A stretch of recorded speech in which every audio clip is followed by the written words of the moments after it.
Bienvenidos a El Debate. La semana pasada, la presidenta cruzó el Atlántico para defender la democracia en la cumbre Global Progressive Mobilization en Barcelona. Un viaje bastante comentado. Sí, bastante. Se reunió con líderes de Brasil, de Colombia y con el jefe de gobierno español. Y bueno, vista desde la Ciudad de México o desde Madrid, esta gira parece una diplomacia de manual. Claro, tender puentes y todo eso. Exacto. Tender puentes, sanar heridas del sexenio pasado y, digamos, posicionarnos en el mundo. Pero vista desde Washington, esta misma visita se leyó de una manera muy distinta. Completamente distinta, sí. Y pues ahí reside el dilema central que emana de nuestro análisis de hoy. ¿Es esta cumbre un acierto estratégico vital que reconfigura nuestros lazos globales y recupera nuestra autonomía? O por el contrario, representa un riesgo geopolítico innecesario que nos coloca en un bloque ideológico contrario a los intereses de un Donald Trump urgido de victorias electorales. Exactamente.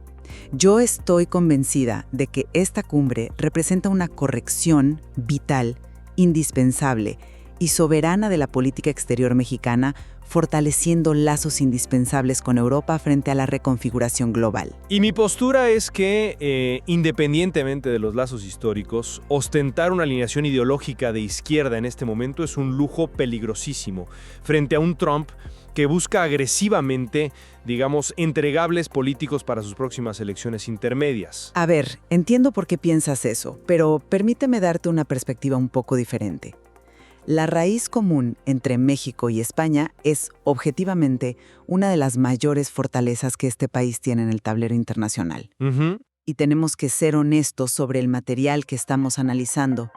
El gobierno anterior dejó una herencia diplomática, pues, verdaderamente nociva en este aspecto. Hubo una narrativa de confrontación constante. Sí, distorsiones históricas, exigencias de disculpas. Exacto. Todo eso paralizó la interlocución y creó esta sensación de pausa o crisis permanente con España. Corregir esto en tierras ibéricas es, a mi parecer, un acierto innegable.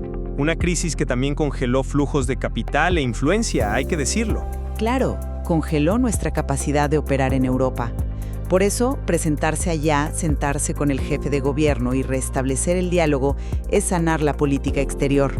Es como un ejercicio de fisioterapia profunda. Ya, pero... Solo para cerrar la idea, la política exterior no puede estar paralizada por el miedo a cómo va a reaccionar Estados Unidos. Bueno, lo veo desde un ángulo distinto. No minimizo el valor de reactivar el diálogo con Madrid, por supuesto que no. El problema no es el destino, es el vehículo. ¿A qué te refieres con el vehículo? A que en geopolítica las acciones no ocurren en el vacío. La percepción de tus intenciones es la realidad operativa. El problema no es que haya ido a España a limar asperezas diplomáticas. El problema es que lo hizo en el marco del Global Progressive Mobilization. Se sentó con los líderes de la izquierda de Brasil y Colombia para consolidar un bloque ideológico explícito. Pero es un bloque progresista que representa la voluntad democrática de millones de latinoamericanos. No es, digamos, una conspiración clandestina. Puede que no, pero observa cómo se lee esto en los pasillos de Washington. Este tipo de agrupaciones se interpretan de inmediato como una resistencia frontal a la visión de la Casa Blanca, a lo que, de hecho, en esta cumbre se tildó veladamente de fascismo.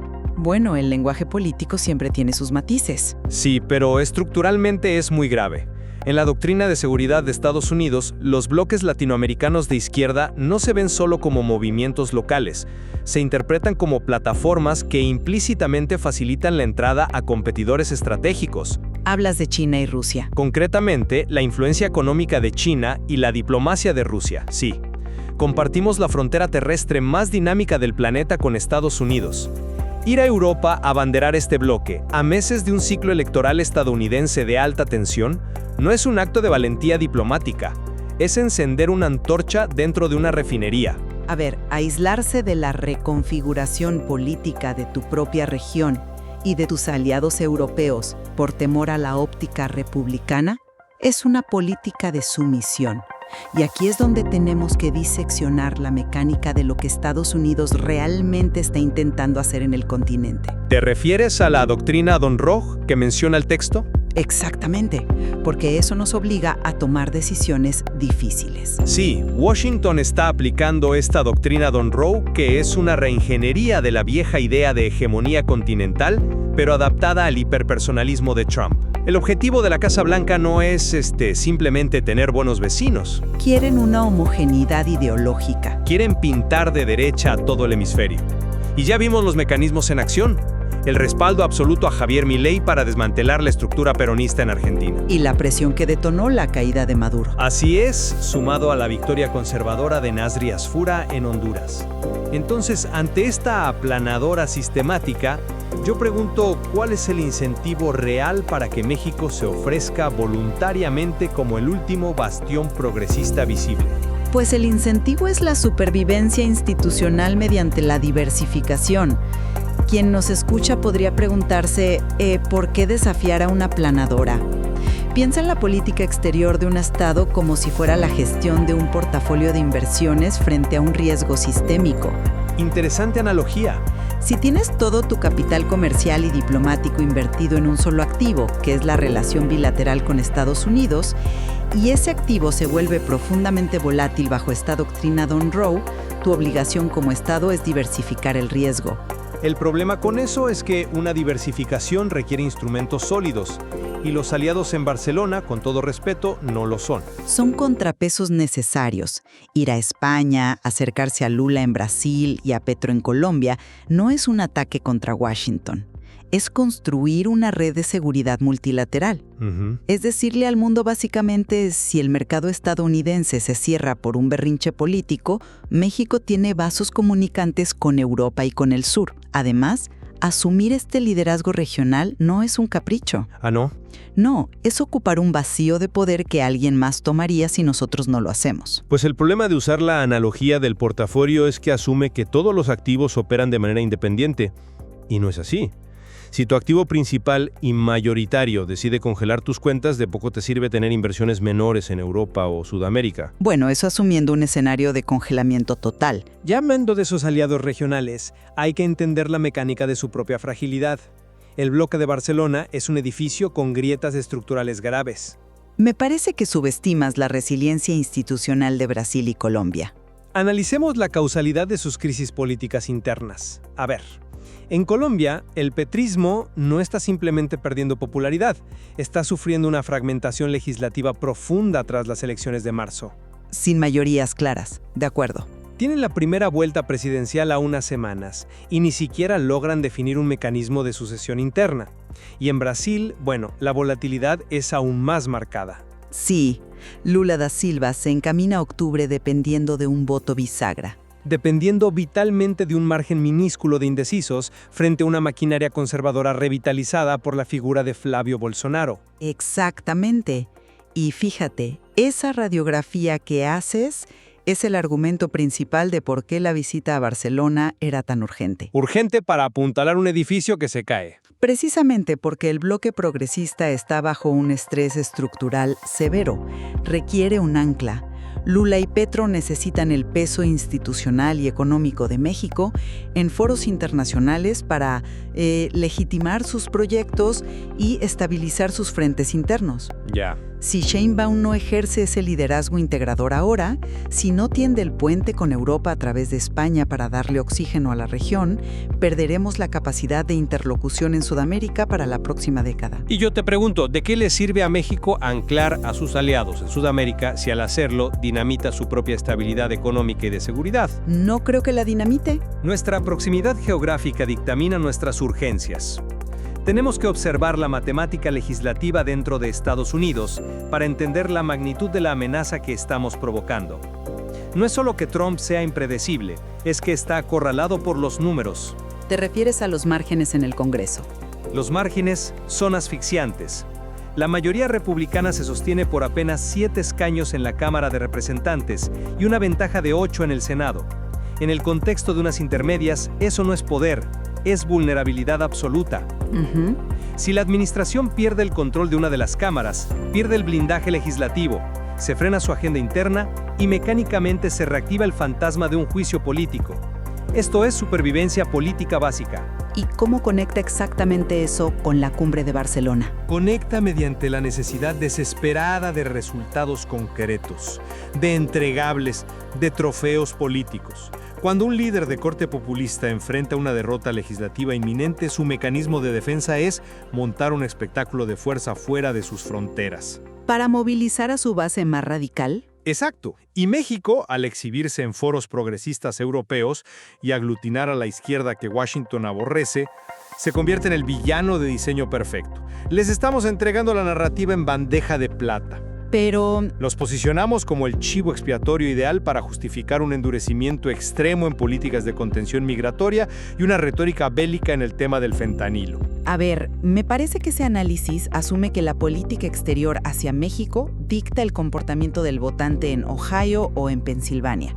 Y no estoy para nada convencida de que esa premisa sea sólida. ¿No crees que la frontera moviliza votos? El argumento de que Trump nos usará de trofeo político es atractivo para los analistas, sí, pero ignora la jerarquía de las prioridades domésticas estadounidenses. Quien vota en las intermedias no lee los comunicados del Global Progressive Mobilization. No leen los comunicados, pero consumen el espectáculo punitivo en la frontera por televisión. El miedo y la identidad cultural son los grandes movilizadores del voto conservador. Pero el miedo no paga la hipoteca. Fíjate en los mecanismos reales que están erosionando el capital político de Trump.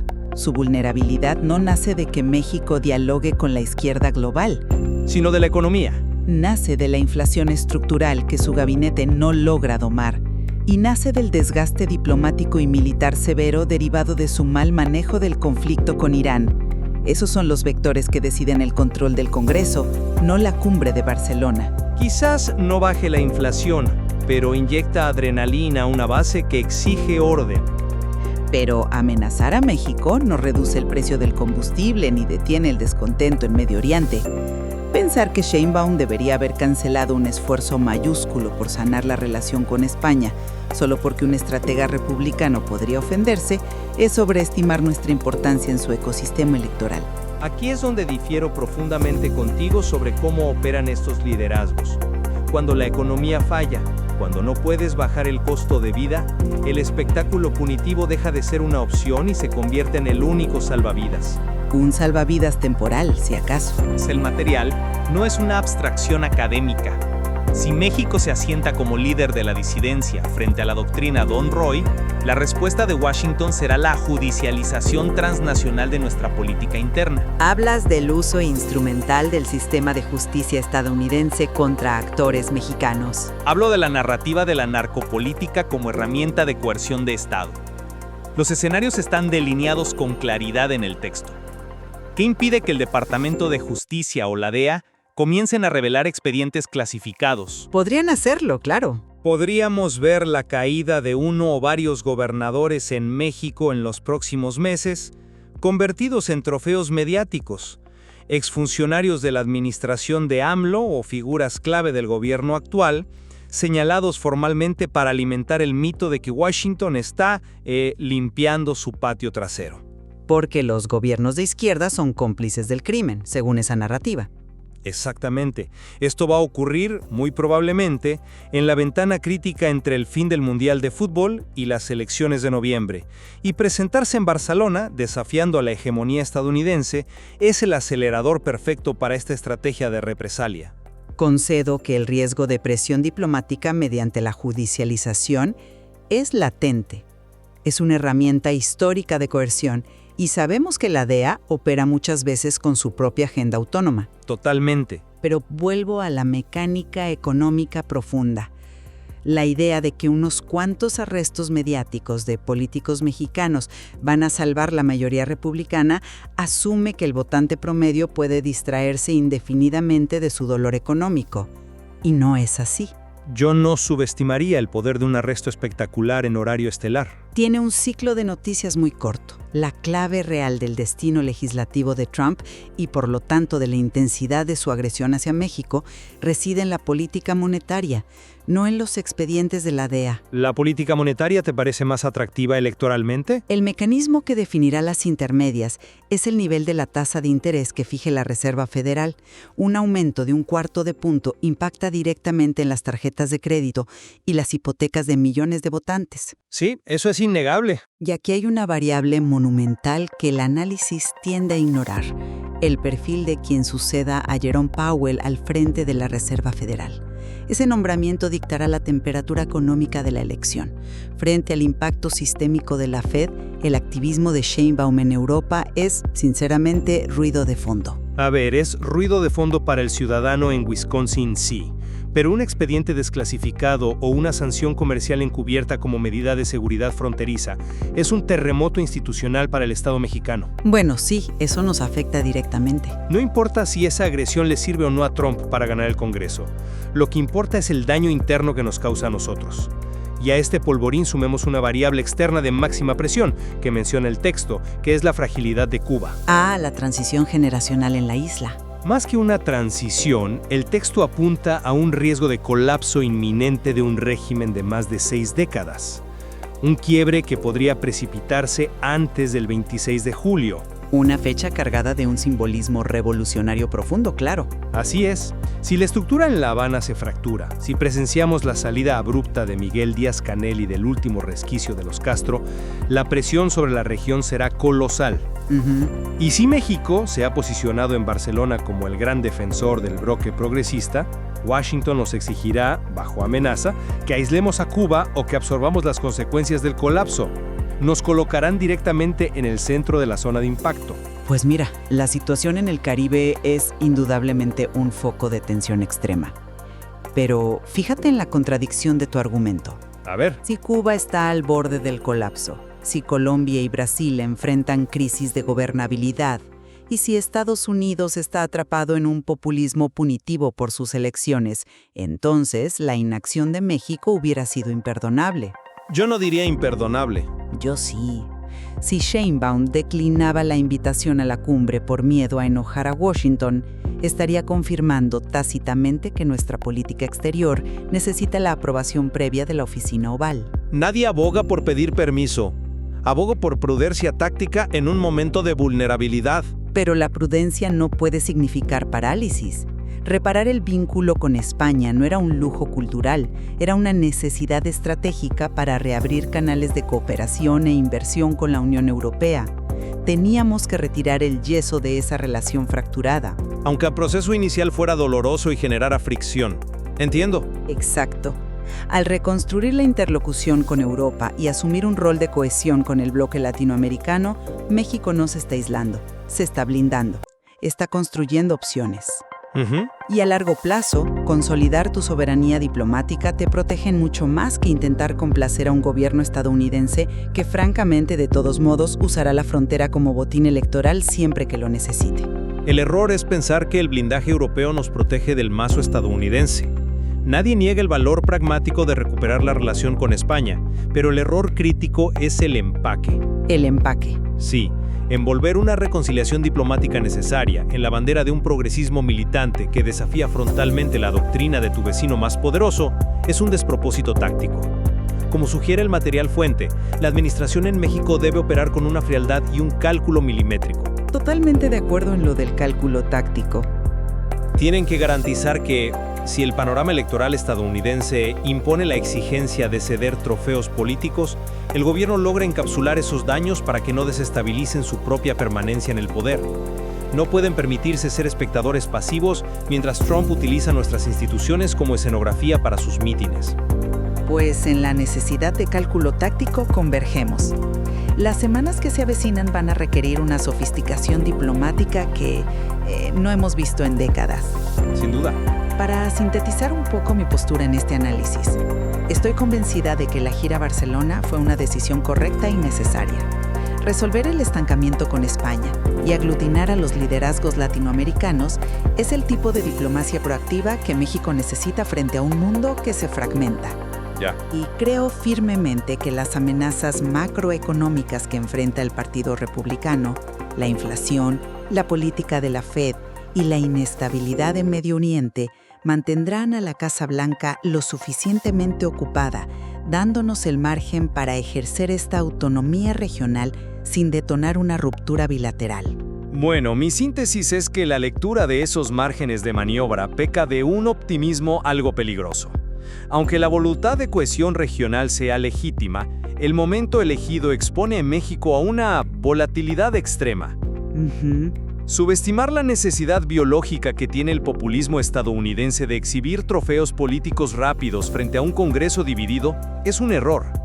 Al desafiar tan abiertamente la doctrina Monroe, el gobierno mexicano va a tener que ejecutar un contorsionismo político impecable para sobrevivir a las exigencias punitivas en temas de seguridad y migración sin que el choque destruya su gobernabilidad interna.